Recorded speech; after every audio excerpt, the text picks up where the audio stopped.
La mansión Blackwood se alzaba solitaria, una silueta esquelética contra el cielo amoratado. Blackwood era un monumento a la decadencia, un epitafio en piedra desmoronada. El viento aullaba alrededor de sus aleros, una endecha lúgubre. La lluvia azotaba las ventanas tapiadas como el desesperado arañar de unas garras. La mansión estaba en las afueras de Madrid, tragada por las sombras, envuelta en susurros. Era un lugar de susurros, historias contadas en voz baja, cuentos de tragedia, de locura, de muerte. Los lugareños hablaban de la maldición de la familia Blackwood, un legado de oscuridad que se aferraba a la finca como telarañas. Cada relato era más espantoso que el anterior, susurros de extrañas desapariciones, asesinatos sin resolver. La mansión Blackwood era una herida supurante en el paisaje, un lugar donde nacía el miedo y se criaban las pesadillas. El grupo de amigos se apiñaba bajo el toldo de una bodega en ruinas. Al otro lado de la calle azotada por la lluvia se alzaba la mansión Blackwood. Se había hecho un reto, un desafío lanzado y aceptado. Esta noche se enfrentarían a la leyenda de Blackwood. Estaba Mateo el escéptico, su bravuconería un escudo contra el malestar que le roía las entrañas. Junto a él estaba Lucía, sus ojos brillantes, con la emoción de una buscadora de emociones. Y luego estaba Javier, el callado, su mirada fija en la mansión, un escalofrío recorriéndole la espalda. Eran jóvenes, inquietos, impulsados por el abandono imprudente de la juventud. La leyenda de la mansión Blackwood era un canto de sirena, un desafío a su coraje, una prueba de su valentía. Se decían a sí mismos que solo era una historia de fantasmas para asustar a los niños, pero en el fondo la duda persistía, una semilla de miedo plantada en el terreno fértil de su imaginación. Las viejas puertas de hierro se abrieron con un gemido, como si se hubieran perturbado después de un siglo de letargo. Entraron en los terrenos. El olor a tierra húmeda y a descomposición impregnaba el aire. Cada paso crujía en el camino de grava, un sonido amplificado en la quietud. La mansión se alzaba ante ellos, una boca en descomposición lista para tragárselos enteros. Las puertas principales se abrieron con un chirrido, como si les invitaran a entrar. Su bravuconería empezó a flaquear, reemplazada por una creciente sensación de temor. Dentro, el aire era denso con el olor a polvo y a podredumbre. La única luz provenía de la luna, filtrándose a través de las grietas de las ventanas tapiadas. Se movían por los oscuros pasillos, sus pasos resonando en los suelos de madera. Cada sombra parecía retorcerse, cada crujido de la casa les enviaba escalofríos por la espalda. Un gruñido gutural resonó en la oscuridad. Le siguió el frenético batir de alas. Luego, una mancha borrosa en movimiento. Javier, el callado, gritó, tropezó hacia atrás, agarrándose la garganta. Sus dedos salieron húmedos, resbaladizos por la sangre. El pánico se apoderó de ellos.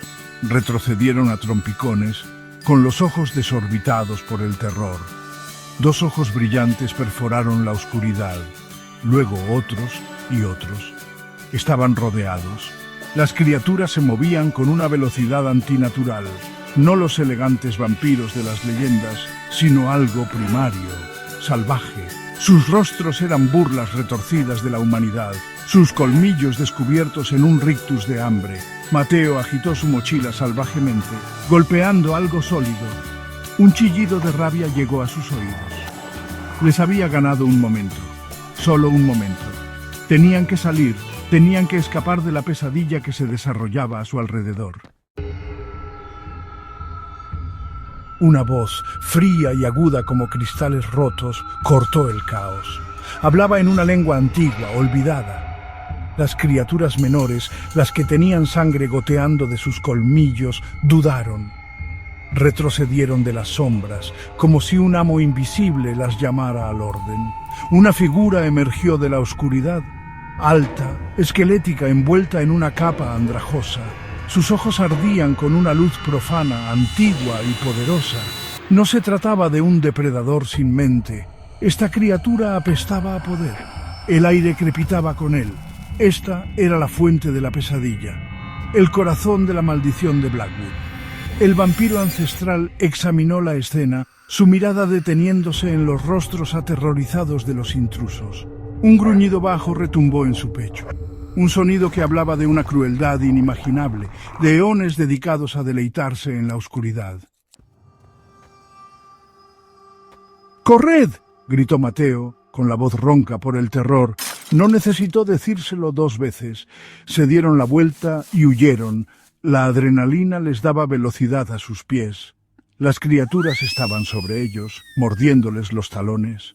El vampiro ancestral observaba, con una sonrisa cruel en los labios. Corrieron a través de los oscuros pasillos, respirando entrecortadamente. La mansión parecía retorcerse a su alrededor, un laberinto diseñado para atraparlos en su abrazo decadente. Detrás de ellos las criaturas chillaban de frustración. El sonido de su persecución era implacable. Irrumpieron a través de una puerta podrida y se encontraron en un gran salón de baile. La luz de la luna entraba a raudales a través de una claraboya rota, iluminando las motas de polvo que bailaban en el aire. Y allí, en el centro de la sala, estaba el vampiro ancestral. Les esperaba, con los ojos ardiendo con una diversión malévola. Nunca olvidaron los horrores que presenciaron aquella noche, la forma en que se movían las criaturas, la sed de sangre en sus ojos. Todavía podían oír el eco de sus gritos, el latir de sus corazones mientras corrían para salvar sus vidas. Mateo, antes el escéptico, ahora cargaba con el peso de aquella noche sobre sus hombros. Había visto la oscuridad que acechaba bajo la superficie del mundo. Las cosas que hacen ruido en la noche eran reales y estaban hambrientas. Lucía, la buscadora de emociones, vio su sed de aventuras reemplazada por un miedo profundo. Las sombras ya no tenían ningún atractivo para ella, solo el escalofriante recuerdo de ojos brillantes y dientes rechinantes. Y Javier nunca se recuperó del todo del encuentro. Las heridas físicas sanaron, pero las cicatrices psicológicas eran profundas. Había mirado al abismo y el abismo le había devuelto la mirada. La mansión Blackwood seguía en pie, un testimonio de la oscuridad que rondaba las afueras de Madrid. Los lugareños sabían que debían evitarla, mantenerse alejados de la maldición que se aferraba a la finca. Pero la historia de aquella noche seguía viva, susurrada en voz baja alrededor de las hogueras, compartida en las sombras de los bares nocturnos. Un cuento con moraleja para mantener a raya a los curiosos. Un recordatorio de que es mejor dejar algunas puertas sin abrir. La mansión Blackwood se convirtió en una leyenda local, un lugar donde el velo entre los vivos y los muertos vivientes era delgado, un lugar donde nacían las pesadillas. Pasaron los años. El recuerdo de aquella noche se desvaneció en la leyenda, y entonces, una noche sin luna, un grupo de adolescentes, cuyas risas resonaban en la quietud, se acercaron a la mansión Blackwood. Su aliento se elevaba en blancas columnas en el aire frío. Se sentían atraídos por la mansión como polillas a una llama. Impulsados por la misma curiosidad imprudente, la misma bravuconería juvenil que había atraído a innumerables otros a su perdición. Habían oído las historias, por supuesto, pero las descartaron como meras supersticiones, solo tontas historias de fantasmas para asustar a los niños. Al acercarse a las puertas de hierro, un viento frío barrió los terrenos. Los árboles se mecían y gemían, sus ramas arañaban el cielo. Pero los adolescentes no se percataron de las señales de advertencia. Eran jóvenes y eran invencibles, o eso creían. Las puertas se abrieron con un crujido, como si les dieran la bienvenida. Los adolescentes rieron, sus voces resonando en la quietud. No tenían ni idea de lo que les esperaba dentro de los oscuros salones de la mansión Blackwood. Estaban a punto de descubrir que es mejor dejar algunas leyendas en paz.